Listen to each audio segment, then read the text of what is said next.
अगर आज आपकी छत पर कौवा बैठकर लगातार आवाज़ करे तो इसे हल्के में मत लेना, क्योंकि सदियों से कहा जाता है कि कौवा सिर्फ पक्षी नहीं बल्कि शनि देव का संदेशवाहक है। लेकिन आखिर ऐसा क्यों? क्या इसके पीछे कोई रहस्य छुपा है या कोई ऐसी सच्चाई जिसे जानकर आप हैरान रह जाएंगे? आज की यह कहानी अंत तक जरूर सुनना, क्योंकि इसके बाद आप कौवे को कभी साधारण पक्षी नहीं समझेंगे। बहुत प्राचीन समय की बात है, जब धरती पर अन्याय, छल, कपट और घमंड तेजी से बढ़ रहा था। लोग अपने कर्म भूल चुके थे। धनवान गरीबों को सताते थे, शक्तिशाली कमजोरों को दबाते थे और झूठ बोलने वाले सम्मान पाते थे। तब देवताओं ने चिंता में आकर भगवान शनि देव को याद किया।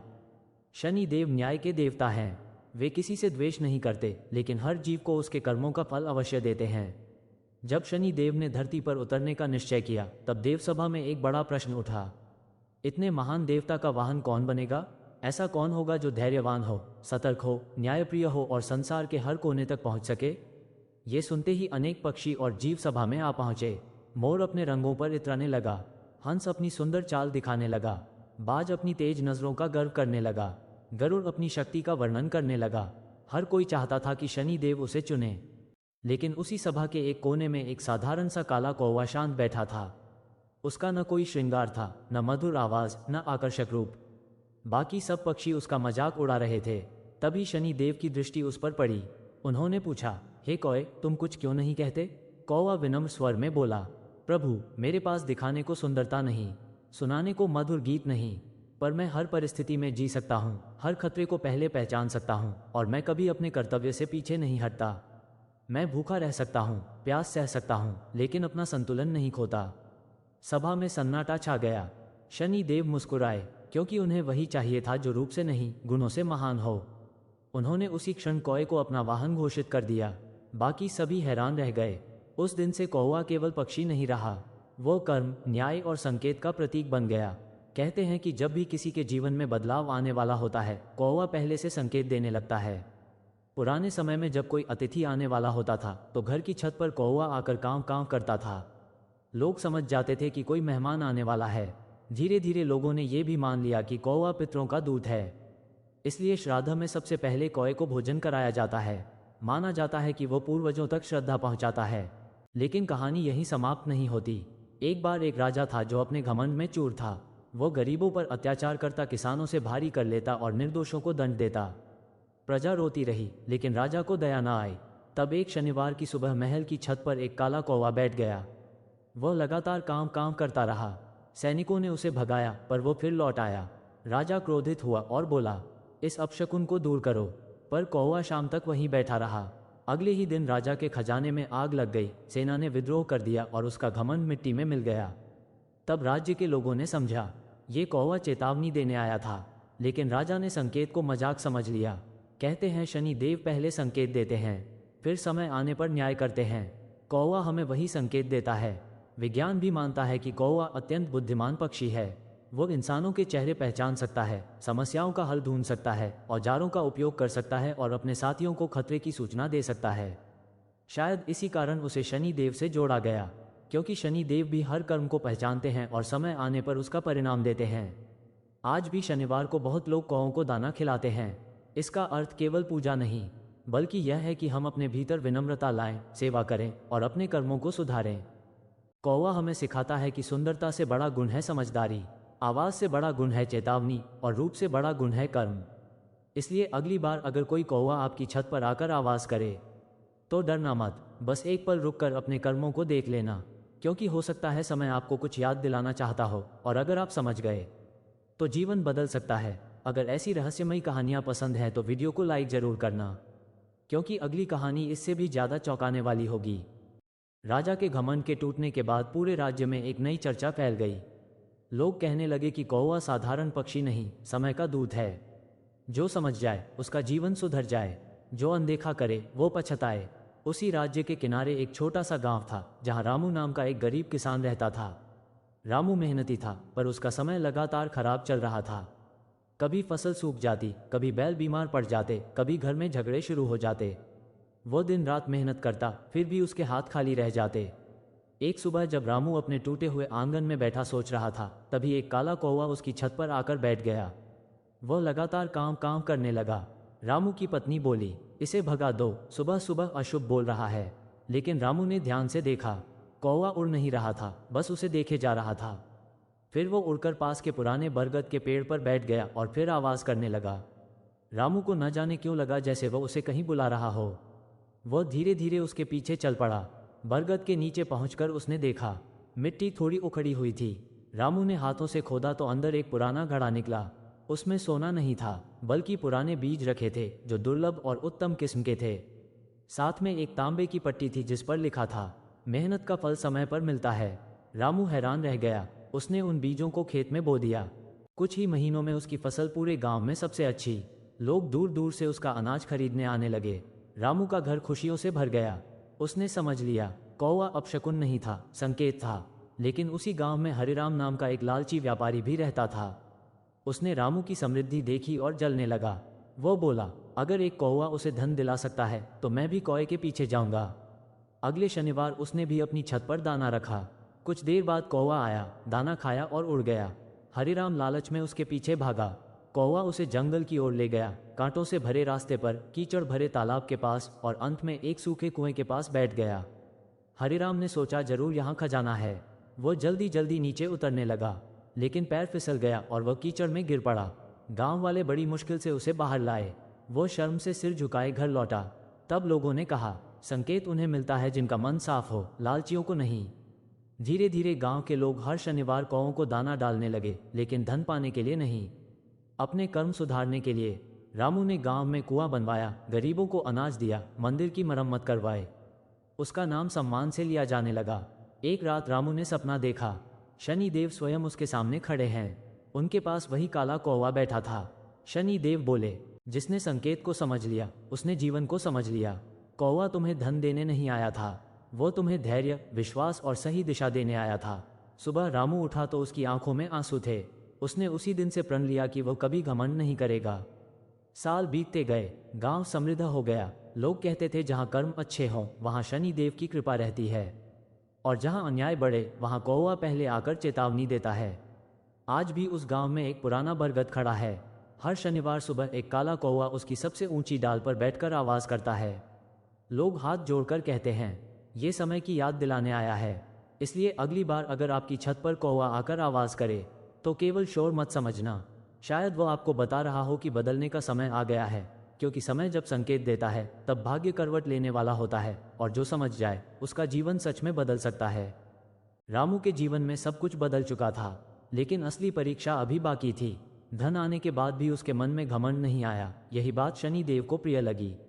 वो रोज सुबह उठकर खेतों में जाता, मजदूरों के साथ काम करता और गांव के गरीबों की मदद करता। लोग कहते, रामू अब सिर्फ किसान नहीं, गांव का सहारा बन गया है। लेकिन जहां अच्छाई बढ़ती है वहां ईर्ष्या भी जन्म लेती है। उसी गांव में कुछ लोग ऐसे थे जिन्हें रामू की इज्जत सहन नहीं होती थी। वे सोचते, कल तक जो हमारे सामने झुकता था आज सब उसे सम्मान दे रहे हैं। उनमें सबसे आगे था हरिराम व्यापारी, जिसका लालच पहले ही उसे अपमान दिला चुका था। उसने मन ही मन ठान लिया कि किसी भी तरह रामू को नीचे गिराना है। एक रात उसने कुछ लोगों के साथ मिलकर रामू के खेतों में आग लगाने की योजना बनाई।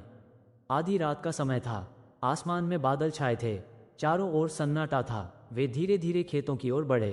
तभी अचानक चारों दिशाओं से कौओं की तेज आवाज गूंजने लगी। सैकड़ों कौए पेड़ों से उड़कर खेतों के ऊपर मंडराने लगे। उनकी कांव कांव इतनी तेज थी कि पूरा गांव जाग उठा।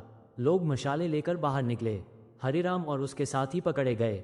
गांव वालों ने क्रोध में उन्हें दंड देना चाहा, लेकिन रामू ने हाथ जोड़कर कहा, जो गलती करे उसे समझ दो, क्योंकि बदला लेने से बुराई खत्म नहीं होती। ये सुनकर सब चुप हो गए। हरिराम की आंखों में शर्म उतर आई। उसने पहली बार महसूस किया कि धनवान वही नहीं जिसके पास पैसा हो, सच्चा अमीर वो है जिसके पास बड़ा दिल हो। अगले दिन हरिराम रामू के घर गया और उसके चरणों में गिर पड़ा। रामू ने उसे उठाकर गले लगा लिया। उसी क्षण छत पर एक कौवा आकर बैठा और शांत स्वर में आवाज की। लोगों ने कहा, यह संकेत है कि शनि देव को क्षमा प्रिय है। समय बीतता गया। गांव अब खुशहाल था। खेतों में हरियाली थी, कुओं में पानी था, बच्चों के चेहरों पर मुस्कान थी।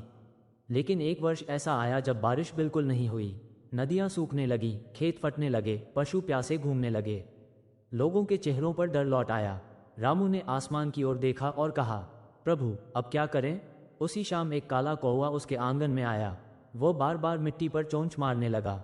रामू ने उस जगह को खोदा तो नीचे नमी मिली। उसने गांव वालों को बुलाया और वहीं कुआं खुदवाना शुरू किया।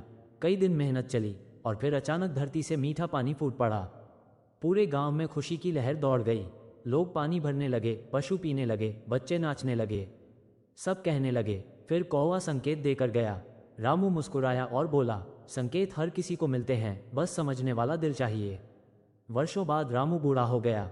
उसके बाल सफ़ेद हो गए, चाल धीमी पड़ गई, लेकिन उसका मन पहले जैसा उजला था। एक शाम वो बरगद के नीचे बैठा था जहां उसे बीजों का घड़ा मिला था। वही पुराना कौवा आकर उसके पास बैठ गया। इस बार वो काम नहीं कर रहा था, बस शांत था। रामू ने उसकी आंखों में देखा और कहा, तुमने मुझे धन नहीं दिया, तुमने मुझे समझ दी, धैर्य दिया, सही राह दी। तभी ठंडी हवा चली, पेड़ के पत्ते हिले और रामू को ऐसा लगा जैसे शनि देव की आवाज़ आ रही हो। जिसने कर्म समझ लिया उसने जीवन जीत लिया। अगले दिन सुबह गांव वालों ने देखा, रामू बरगद के नीचे मुस्कुराते हुए शांत बैठा है। उसका शरीर स्थिर था पर चेहरा चमक रहा था। लोगों की आंखों में आंसू आ गए। उसी समय सैकड़ों कौवे आसमान में गोल गोल उड़ने लगे जैसे किसी महान आत्मा को विदाई दे रहे हों। उस दिन से गांव में एक परंपरा शुरू हुई। हर शनिवार लोग कौओं को दाना डालते, गरीबों की मदद करते और अपने कर्मों पर विचार करते। कहते हैं आज भी जब किसी के जीवन में बड़ा बदलाव आने वाला होता है, उस गांव के बरगद पर बैठा कौवा जोर से आवाज़ करता है। इसलिए अगली बार अगर कोई कौवा आपकी छत पर आकर पुकारे तो उसे केवल पक्षी मत समझना। हो सकता है वो समय की आवाज़ हो जो कह रही हो, जागो, बदलो और अपने कर्मों को सही करो, क्योंकि भाग्य उन्हीं का बदलता है जो संकेत पहचान लेते हैं। रामू के जाने के बाद गांव में गहरा सन्नाटा छा गया, जैसे किसी ने पूरे गांव की धड़कन रोक दी हो। लोग कहते थे, एक आदमी चला गया लेकिन अपने पीछे पूरी सोच बदल गया। अब गांव के बच्चे भी सुबह उठकर पहले बड़ों का सम्मान करते, किसान मेहनत को पूजा मानते और हर शनिवार लोग गरीबों की सहायता करते। बरगद का वही पुराना पेड़ अब गांव का सबसे पवित्र स्थान बन गया था। लोग वहां दीपक जलाते, बैठकर अपने दुख कहते और मन हल्का करके लौटते। कहते हैं उस पेड़ के नीचे बैठने से मन को शांति मिलती थी। समय बीतता गया, कई साल गुजर गए, नई पीढ़ी आ गई, पुराने लोग बूढ़े हो गए, लेकिन कौए की कहानी कभी पुरानी नहीं हुई। एक दिन गांव में मोहन नाम का एक युवा लड़का आया। वो शहर से लौटा था, पढ़ा लिखा था, तेज दिमाग था, पर विश्वास किसी बात पर नहीं करता था। उसने गांव वालों को कौए को दाना डालते देखा तो हंसने लगा। बोला, एक पक्षी क्या भाग्य बदलेगा, ये सब अंधविश्वास है। बुजुर्गों ने समझाया, बेटा ये पक्षी भाग्य नहीं बदलता, ये हमें कर्म याद दिलाता है। लेकिन मोहन ने किसी की बात नहीं मानी। उसने बरगद के पेड़ के पास लगे दीपक बुझा दिए और बोला, अब देखता हूँ क्या होता है। उसी रात तेज आंधी चली, बादल गरजे, बिजली चमकी। मोहन का नया बना घर अचानक दरकने लगा, छत से पानी टपकने लगा। वह घबरा गया। बाहर निकला तो देखा वही काला कौवा उसके दरवाजे पर बैठा है और लगातार आवाज़ कर रहा है। मोहन डर गया, पर इस बार वह भागा नहीं। उसने ध्यान से देखा, कौवा उड़कर गांव के तालाब की ओर गया। मोहन उसके पीछे गया। तालाब के किनारे मिट्टी टूट रही थी, पानी का बहाव तेज था और बांध टूटने वाला था। अगर बांध टूट जाता तो पूरा गांव डूब जाता। मोहन तुरंत दौड़ा, लोगों को जगाया, सबने मिलकर रात भर मेहनत की और बांध बचा लिया। सुबह होते होते गांव सुरक्षित था। लोग मोहन को धन्यवाद देने लगे। मोहन की आंखों में आंसू थे। वो बरगद के पेड़ के पास गया, हाथ जोड़कर बोला, मैं समझ गया, संकेत पक्षी नहीं देता, संकेत समय देता है और समझ वही पाता है जो विनम्र हो। उस दिन के बाद मोहन बदल गया। उसने गांव में स्कूल बनवाया, बच्चों को पढ़ाना शुरू किया और हर शनिवार जरूरतमंदों की मदद करता। बरगद के पेड़ के नीचे अब बच्चे बैठकर रामू और कौए की कहानी सुनते। बुजुर्ग कहते, याद रखना, जीवन में हर आवाज़ शोर नहीं होती, कुछ आवाज़ें चेतावनी होती हैं, कुछ अवसर होती हैं और कुछ बदलाव की शुरुआत। सालों बाद वो गांव दूर दूर तक प्रसिद्ध हो गया। लोग वहां सीखने आते कि कैसे एक छोटा सा गांव प्रेम, मेहनत और न्याय से बदल गया। लेकिन सबसे रहस्यमयी बात आज भी वही थी। हर शनिवार सूर्योदय से पहले एक काला कौवा बरगद की सबसे ऊंची डाल पर बैठता, 3 बार आवाज़ करता और उड़ जाता। किसी ने उसे पकड़ने की कोशिश नहीं की, क्योंकि लोग जानते थे कुछ चीज़ें समझने के लिए होती हैं, पकड़ने के लिए नहीं। कहते हैं अगर कोई सच्चे मन से उस पेड़ के नीचे बैठकर अपने कर्मों पर विचार करे तो उसे जीवन का रास्ता साफ दिखने लगता है। इसलिए अगली बार अगर कोई कौवा आपकी छत पर आकर पुकारे तो उसे भगाने से पहले एक पल रुकना, अपने मन को देखना, अपने कर्मों को याद करना, क्योंकि हो सकता है वो सिर्फ पक्षी ना हो, वो समय की दस्तक हो जो कह रही हो, अभी भी मौका है, बदल जाओ। क्योंकि किस्मत अचानक नहीं बदलती, वो पहले संकेत भेजती है, फिर रास्ता खोलती है, और जो समझ जाए वही सच में जीत जाता है। अगर यह कहानी दिल को छू गई हो तो इसे याद रखना, क्योंकि कभी कभी सबसे बड़े संदेश सबसे छोटी आवाज़ों में छुपे होते हैं।